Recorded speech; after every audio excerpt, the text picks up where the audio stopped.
여러분, 안녕하세요. 네, 오늘 여러분과 함께 파워 팀빌딩 2를 돌아온 루비 디렉터 구시연 인사드리겠습니다. 네. 제가 작년 11월 달에 파워 팀빌딩 1을 강의를 했었죠. 그리고 이제 그 후속편으로 2를 준비해 왔는데, 오늘 사실 이 시간은요, 저는, 좀 재밌게 준비해 봤어요. 제가 개그 욕심은 없는데 강의가 재밌다는 얘기를 듣고 싶어 하는 욕심은 있어서 여러분과 굉장히 이렇게 아이 컨택 하면서 소통하면서 그렇게 뵙고 싶은데 지금 저는 항상 강의할 때 이렇게 여러분의 얼굴을 자꾸 이렇게 본단 말이에요. 어떤 분이 나를 보고 웃어주고 있나, 어떤 분이 나에게 박수를 쳐주고 있나, 어떤 분이 지금 나랑 아이 컨택을 하면서 내 얘기에 동감해주고 있나, 공감해주고 있나, 그런 것들을 보는데, 이런 소통을 기반으로 저하고 한 30분 동안 파워팀 빌딩 2를 떠나보실 거예요. 근데 이제 보통 강의 주제를 받으셨을 때, 뭔가 제목을 딱 보셨을 때, 뭐 벌써 재밌나 봐, 김빛나래 리더님. 감사해요. 그렇게 예쁘게 웃어주시는 분 사랑합니다. 그러면 저번처럼 파워팀 빌딩 다녀왔더니, 뭐, 어떻게 가고, 어떤 과정으로 진행되고, 그런 소개에 관련된 이야기인가 보다, 라고 생각하실까봐, 제가 여러분, 부제를 준비했어요. 부제. 네. 자, 여기서 웃으셔야 돼요. 연력학 제2법칙과 파워 팀빌딩입니다. 자, 이게 뭔 소리야 했다고 하면 오늘 저는 성공이에요. 여러분들의 호기심을 자극하는 데 성공했어요. 연력학 제2법칙. 이게 도대체 뭐냐. 혹시 여기서 이과 전공생이거나 아니면 물리학을 하셨거나 과학업에 종사하고 계시는 분들은 네, 혼내지 말아주세요. 저는 문과 출신이고요. 네, 산수 되게 잘 못하고요. 수학도 잘 못하는데 정말 문과생들이 이해할 수 있을 정도의 아주 대중적인 수준의 연력학제 2법칙을 갖고 왔어요. 그래서 과학적 명제가 굉장히 단순한 문과생을 만나면 어떻게 변화하느냐를 오늘 보실 수 있어요. 자, 그럼 우리 연력학제 2법칙, 엔트로피의 법칙을 가지고서 파워 팀빌딩을 함께 얘기를 나눠보도록 하겠습니다. 메모 안 하셔도 되고요. 네, 이렇게 약간 좀 편안하게 들으시면 돼요. 어려운 이야기 아니고 굉장히 쉬운 이야기고 우리가 공감할 수 있을 것이고 그리고 조금 즐겁게 듣다 보면 기억은 분위기와 좌우되기 때문에 내가 즐거운 상황에서 어떤 메모리가 들어오면 그 기억이 들어오면 정보가 들어오면 그게 좋은 기억의 위치에 자리를 잡아서 내가 나중에 써먹을 게 많아져요. 그러니까 한번 보겠습니다. 자, 그러면 엔트로피를 먼저 이해를 해야 돼요. 자, 엔트로피가 뭐지? 많이는 들어봤어. 들어본 말이야. 근데 엔트로피가 뭐지? 자, 이제부터 상상의 시간이에요, 여러분. 여러분이 향수를 갖고 있어요. 그리고 그 향수의 뚜껑을 지금 열 거예요.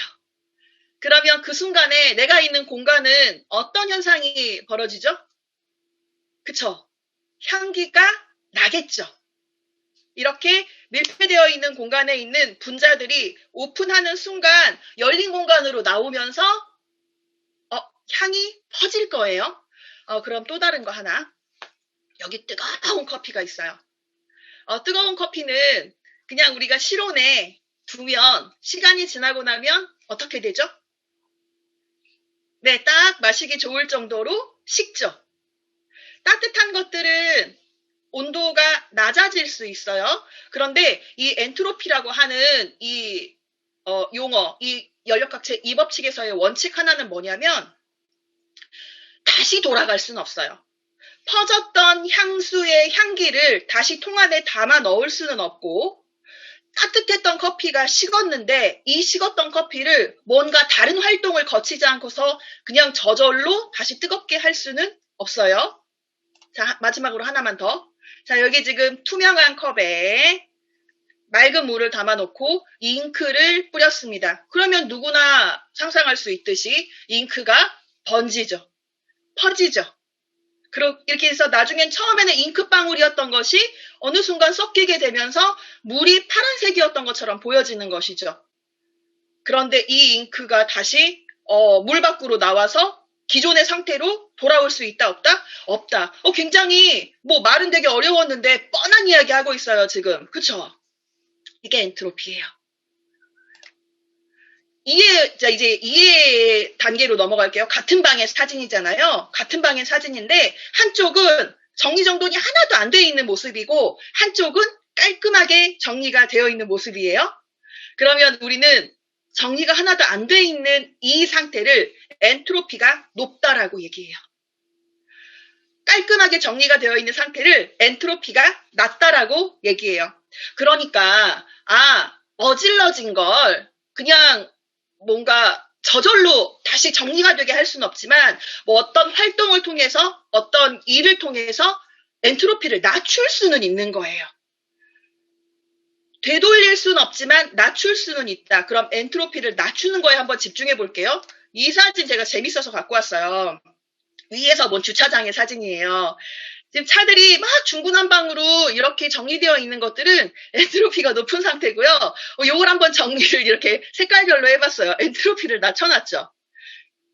이 사진을 갖고 온 이유는 그래 엔트로피가 높은 것, 엔트로피가 낮은 것 그냥 이 정의를 조금 더 쉽게 설명하기 위함입니다. 자 그럼 여기까지 해서 그래 뭔지는 알았어. 근데 왜 이게 팀빌딩하고 같이 연관이 되는 거지?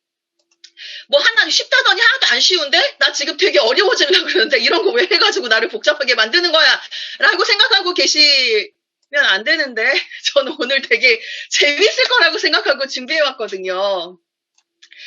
자, 정리해 볼게요. 하나하나씩 올려볼게요.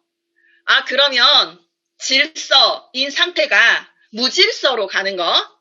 그쵸? 이게 엔트로피가 증가하는 거죠? 무질서의 법칙. 정돈되어 있는 것이 혼란스러운 것으로 가는 것. 깔끔했던 것이 지저분한 상태로 가는 것. 조여있던 것이 풀어진 상태로 가는 것. 집중하고 있던 것이 흩어져 버리는 것. 부지런해야 하는데 그게 게을러지는 것. 마지막으로 불편한 것에서 편한 것으로 가려고 하는 것. 이게 지금 뭐랄까 제가 일상에서 찾아볼 수 있는 그런 단어들로 정의를 내려봤는데 딱 보는 순간 어떤 생각이 드냐면요. 그래 정리를 집안에 청소를 해놨어. 애가 한번 후루룩 지나가고 나면 난리가 나잖아요. 그럼 저걸 또 치워야 돼. 밥 먹고 났어. 설거지거리에 설거지를 쌓아놓고 있는데 저걸 지금 치워야 된다는 건 알아. 그래 두면서 점점점 쌓아져가는 이게 지금 엔트로피가 증가하는 것들의 예거든요. 자, 엔트로피를 뭔지 알고 나니까 우리가 전 사실 이거 되게 위안 많이 받았단 말이에요. 되게 위로받고 되게 격려받았는데 여러분 스스로에게 이렇게 좀 토닥토닥 해주세요. 나만 그런 거 아니었어. 이거 자연의 법칙이었고 내가 이렇게 뭐 의지가 약해서거나 아니면 뭐 맨날 동기부여 동영상 봤는데 돌아서면 똑같았던 게 내가 이상해서가 아니라 난 정말 자연의 법칙과 자연의 순리대로 사는 사람이었던 거죠. 그러니까 이상할 거 하나도 없어. 그럴 수 있어요. 설거지 쌓아놓을 수 있어요. 방 매일 청소 안 할 수 있죠. 그리고 어떤 공부, 숙제, 책 읽기 매일매일 하지 않을 수도 있어요. 뭔가 컨벤션이나 1박 2일이나 시스템 왔을 때 그래 맞아 유산아 열심히 해야지 했던 마음이 하루 지나고 이틀 지나고 3일 지나서 이거 나는 못할 것 같은데 라고 변할 수 있어요. 우린 굉장히 그게 일반적인 거라는 걸 이제 이해하는 거예요. 내가 이상한 게 아니다. 내가 의지 박약이 아니다. 내가 뭔가가 부족해서가 아니다. 굉장히 평범하고 보통이고 일상일 뿐이다. 나만 그런 거 아니었다. 그러니까 우리 그럴 수 있다. 그런데 그럴 수 있다고 생각하고 그럴 수 있을 정도로만 살아버리면 우리에게 그 다음 발전은 없다는 게 정설이에요. 그러니까 많은 동기부여 책들이나 많은 성공한 어떤 유명하신 분들, 성공하신 분들, 성공자들의 얘기 중에 하나가 스스로의 엔트로피를 낮춰라라는 얘기를 굉장히 많이 해요. 아니 솔직히 사람은 서면 앉고 싶고 앉으면 눕고 싶고 누우면 자고 싶고 그쵸? 조금 더 내 몸이 편하길 바라고 조금 더 내 상황이 쉬워지길 바라고 근데 그 흘러가는 에너지가 당연히 그쪽으로 흘러가니까 너무 편하게 진행되는 걸 내가 그걸 다시 조이고 정리하고 억제하고 돌려서 거꾸로 노력들이 나한테 굉장히 힘든 거고 에너지가 들어가는 거고 노력이 수반되는 거고 엔트로피를 줄인다는 건 결국 나의 노력이 상당한 노력이 제법 많은 노력이 필요한 일이 돼버리는 거예요. 자, 근데 이게 어떤 게으름을 경계해라, 뭐 이렇게 엔트로피라는 말을 쓰진 않았지만 제가 이 잠언의 문구를 딱 보는 순간 엔트로피네 이랬어요. 이 잠언 24장 33절 말씀인데요. 네가 좀 더 자자, 좀 더 졸자, 손을 모으고 좀 더 누워있자 하니 내 빈궁이 강도같이 오며 내 궁핍이 군사같이 이르리라. 저 이거 보면서 엔트로피네 이랬거든요. 엔트로피를 낮추는 게 우리가 무엇을 하건 우리가 성공자가 되기 위한 첫 번째 전제 조건이라고 하면 많은 책들이 그렇게 얘기하고 있죠. 자기관리, 마인드셋, 시간관리, 뭐 스케줄을 열심히 짠다든지 정리정돈, 습관의 힘. 그래서 여러분들 굉장히 좋아하시는 책들 있죠. 행동백서, 뭐 5초의 법칙, 생각 정리 스킬, 요즘에 굉장히 많이 보고 계시는 그런 핫 이슈의 책들이 있잖아요. 그 책들은 결국 나의 액션, 나의 노력, 나의 에너지를 이용해서 결국 편하게 흘러가고 있던 내 생활, 내 습관, 내 일상을 조여주고 돌려주기 위한 시그널, 그런 메시지를 자꾸 주고 있는 거죠. 이제 그래서 이쯤 되면 이제 무슨 얘기 하려나 보다. 뭔 얘기할지 알 것 같아. 나올 텐데, 네, 제가 그래서 우리한테 필요한 게 뭔지 이제부터 하나하나씩 짚을 거예요. 그럼 우리한테 필요한 게 뭐지? 엔트로피를 낮추는 게 나의 발전에 도움된다는 건 알았어요. 그러면 그러기 위해서, 엔트로피를 낮추기 위해서 우리에게 필요한 것, 우리같이 평범한 사람들에게 필요한 것은 무엇이겠냐? 자, 이제 나옵니다, 여러분. 네, 바로 이거예요. 시스템. 시스템 나올 줄 알았어. 하시는 분들 계시죠? 시스템 왜 안 나오나 했어. 하신 분들도 있을 거예요. 그만큼 중요하기 때문이에요. 시스템은 질서를 유지하기 위한 최소한의 노력이에요. 최소한의 노력. 이게 엄청 대단하거나 뭐 이게 어떤 최상위에 있는 게 아니라 그냥 가장 기본 밥 먹는 것처럼 그냥 물 마시는 것처럼 우리가 이 사업을 하면서 가장 기초적인 질서를 유지하기 위한 서로가 서로에게 보여줄 수 있는 정말 최소한의 노력. 제가 지금 여러분과 함께 강의를 하고 있지만 여러분이 저하고 아이 컨택을 해줄 때 저는 진짜 힘이 많이 나요.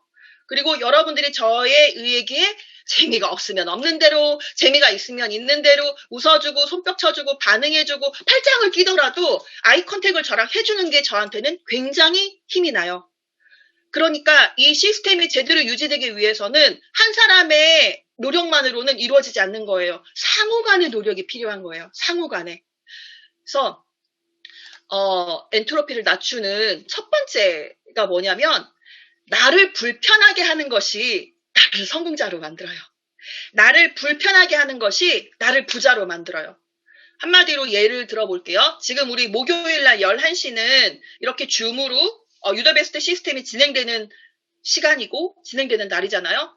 11시부터 12시 반까지 진행된다는 건 누구나 다 알고 있어요. 자, 그러면 이 방에 들어오시는 분들은 편한 복장으로 들어오신 분도 있고 뭔가 옷을 갖춰 입고 들어오시는 분도 있고 들어와서 책상 앞에 앉으시는 분도 있고 아니면 화면을 꺼놓고 그냥 편하게 들으시는 분도 있고 아니면 지금 밥 시간이 다가와 오니까 밥을 하면서 라디오처럼 틀어놓고 있는 분도 있고 아니면 아직 좀 침대에서 뒹굴뒹굴 하고 싶으니까 침대에 누워서 화면 끄고 소리만 듣고 있는 분들 누구 어떻게든 좋아요. 다 그럴 수 있어요. 그럴 수 있지만 이 중에 나를 조금 더 불편하게 하고 있는 분들이 조금 더 빨리 성공자의 길로 가고 있는 거예요. 무슨 말이냐면 나를 불편하게 함으로 인해서 나의 엔트로피를 낮추려고 도전하고 있거든요. 노력하고 있거든요.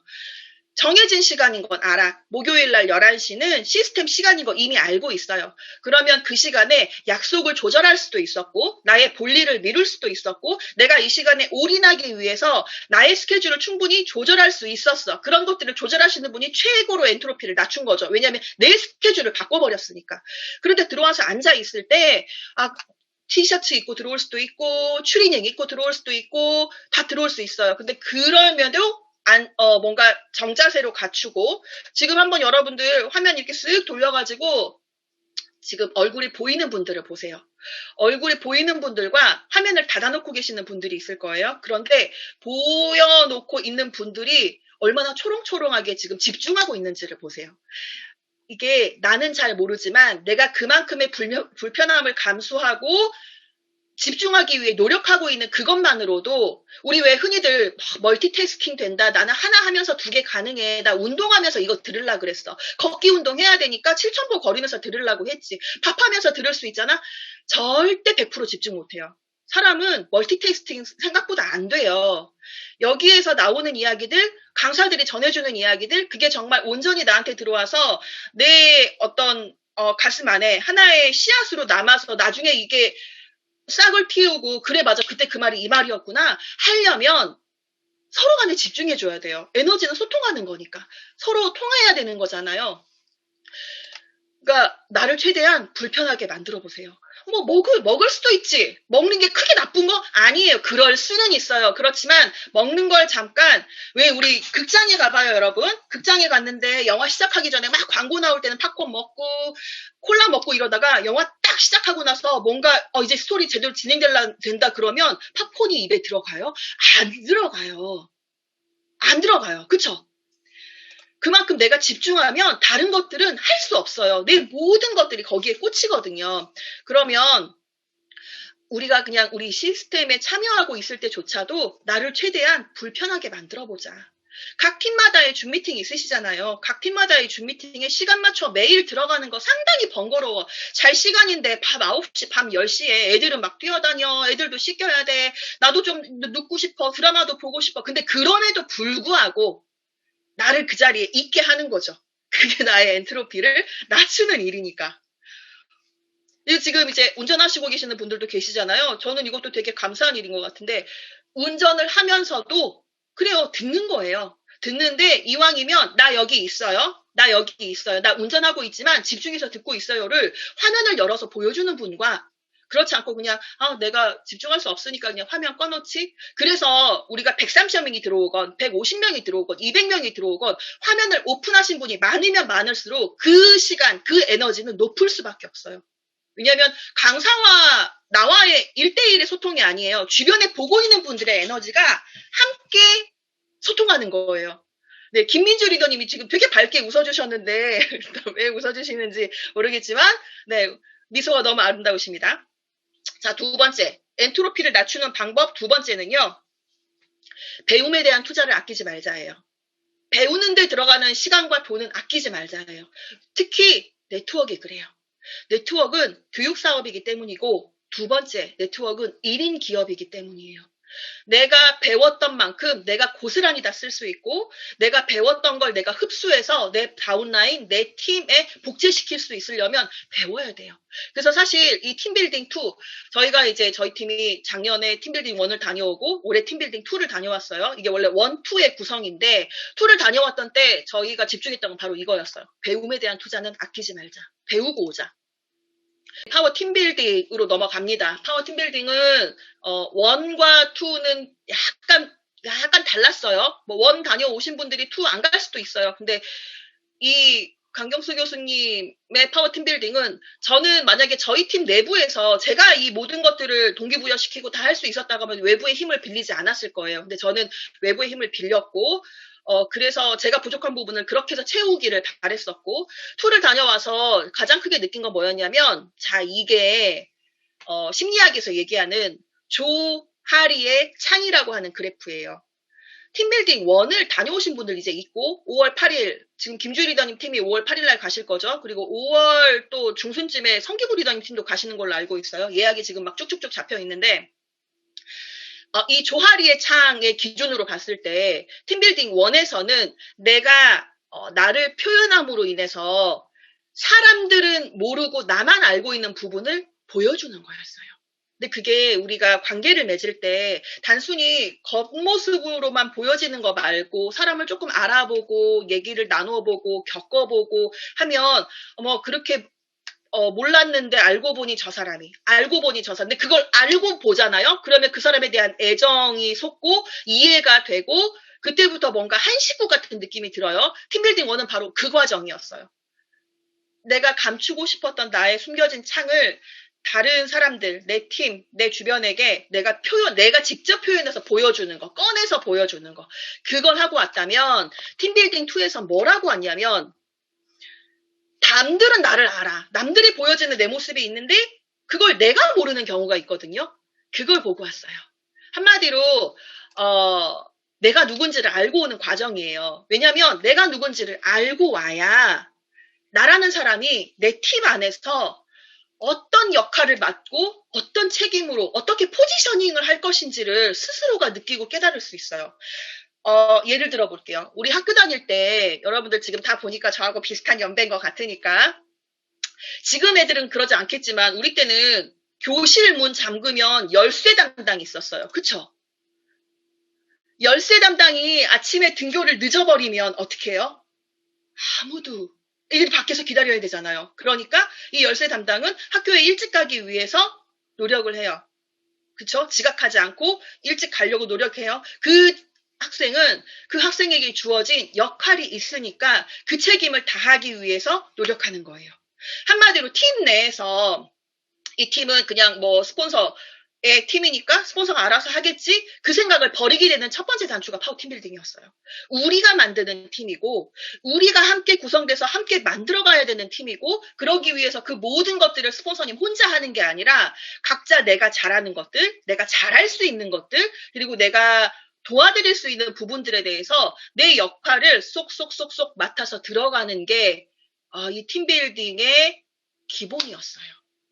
그래서 나 혼자 스폰서님이 능력 좋으니까 스폰서님 직급 좋으니까 스폰서님이 돈을 더 많이 벌어가니까 그리고 뭐 이게 무슨 팀이라고 이름 붙였으면 스폰서님 팀이니까 라고 생각했던 거 다 내려놓고 다 버리고 이 팀은 나로 인해 시작되고 내가 없으면 이 팀이 건강할 수 없고 나라는 한 사람이 지금은 역할이 아주 미약하고 신규고 많이 할 줄 아는 게 없고 내 직급은 낮고 그런 거 다 필요 없이 점점 이 어떤 이너서클, 이 코어, 단단한 코어로 뭉쳐서 우리 팀의 시각으로 어떤 사물을 바라보고 우리 팀의 시각으로 전체를 바라보고 우리 팀의 발전을 위해서 내가 무엇을 할 것인지 어떻게 봉사할 것인지 어떤 역할을 할 것인지를 스스로 알게 하는 그런 단계? 그래서 지금 이 파워 팀빌딩 2를 다녀와서 저희가 얻었던 게 뭐냐면 제 산하로 이제 넘버원 팀이라고 이름을 지었는데 이 넘버원 팀에 비전 선언문을 만들고 왔어요. 근데 보통 뭐 비전 선언문 가훈이에요. 그냥 가훈. 가훈 아니면 뭐 학교에 교실에 붙어 있는 교훈, 뭐 급훈 뭐 이런 것처럼. 그러니까 똑같은 학업을 하고 똑같은 일을 하고 똑같이 바르게 살자를 하지만 뭐 하나가 걸려있는 것과 걸려있지 않는 것은 자꾸 사람을 좀 더 집중할 수 있게 해주는 힘이 있단 말이에요. 그래서 비전 선언문을 만들었는데 이걸 누가 만들었죠? 제가 만든 거 아니에요. 함께 갔던 10명의 리더들이 단어 하나 본인이 저는 이거 들어가면 좋겠어요. 이거 들어가면 좋겠어요. 이거 들어가면 좋겠어요라고 다 같이 조합해서 머리 맞대서 만들었어요. 그래서 이게 딱 나와서 그러면 이게 우리 팀의 비전 선언문 사명이고 우리 팀의 핵심 가치, 우리 팀의 비전이다 했을 때 다 같이 너무 가슴 떨려 했어요.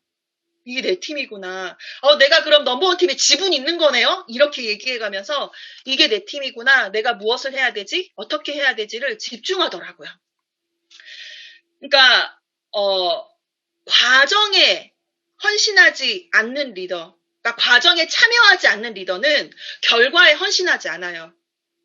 내가 그 안에서 지지고 볶고 함께하고 시간을 들이고 어떤 노력을 부었을 때 그게 나타난 결과가 크건 작건 그 결과에 대해서 내 스스로가 프라이드를 느낄 수 있고 만족할 수 있고 그리고 그 결과가 더 잘 나올 수 있도록 최대한 더 집중해서 헌신할 수 있는 것 같아요. 자, 그럼 마무리할게요. 제가 되게 좋아하는 강의예요. 되게 좋아하는 강의에서 따왔는데 이거 기억나세요? 한 10년쯤 전 강의였나? 한 7, 8년이었나? 김미경 강사가 김미경의 그 쇼에서 얘기할 때 내가 좋아하는 일이 뭔지 아세요? 라고 물었어요. 강의하는 거 좋아한대요. 그런데 내가 제일 싫어하는 게 뭔지 아세요? 강의 준비하는 거예요. 나는 강의하는 걸 너무 좋아하는데 강의 준비하는 게 너무 싫어요. 그러면서 꿈이란 게 그래요. 내가 진짜 좋아하는 거 70%랑 내가 정말 싫어하는 거 30%가 꼭 있다. 그래서 마지막에 뭐라고 얘기하냐면 억지로라도 내가 싫은 것을 뚫어야 내가 좋아하는 것을 즐길 수 있다고 했어요. 이걸 마지막으로 마무리로 갖고 온 이유는, 자, 오늘 한번 정리해 볼게요. 자, 엔트로피라고 하는 것은 질서에서 무질서로 향하는 힘인데, 우리의 일상 중에서도 충분히 자연스럽게 일어나는 일이고, 그건 너무나 자연스러운 자연의 법칙이고, 어떤 과학적 명제이기 때문에, 그건 맞아요. 진리예요. 그래서 그럴 수 있어요. 그러나 우리가 정말 성과를 내고 싶고, 성공을 하고 싶고, 많은 성공자들이 했던 것처럼, 노력을 인해서 결과에 도달하고 싶다고 하면 엔트로피를 낮추려는 노력이 필요한데, 그러기 위해서 우리에게 시스템이라는 게 있고 우리는 끊임없이 교육을 받아야 되고, 그 교육의 일환으로서 저는 제가 다녀온 팀빌딩을 잠깐 보여드리긴 했지만, 그 팀빌딩은 그냥 거길 가도 그만 안 가도 그만이지만 핵심은 뭐냐면 함께하는 리더들이 이 코어, 이 핵심에 함께 와서 붙어주느냐예요. 붙어주게 만들어주는 그런 분위기를 만들기 위해서는 역할과 책임이 함께 주어져야 된다는 것이고, 자, 김희영 학사가 얘기했던 것처럼 모든 일이 다 나 하고 싶은 건 할 수는 없어요. 내가 진짜 싫어하는 게 있을 수도 있어요. 그런데 정말 프로는 진짜 싫은데도 그 일을 해내는 게 프로라고 생각해요. 그래서 자, 여러분의 엔트로피가 낮아지고, 그로 인해 여러분의 팀이 더 단단해지고, 여러분이 지금 멋진 팀의 구성원이 되어서 나중에 여러분으로 인해서 그 팀이 더 확장되고 더 튼튼해지고 더 견고해지는 그런 날을 응원하면서 저는 여기서 마치겠습니다. 함께 해주셔서 감사합니다.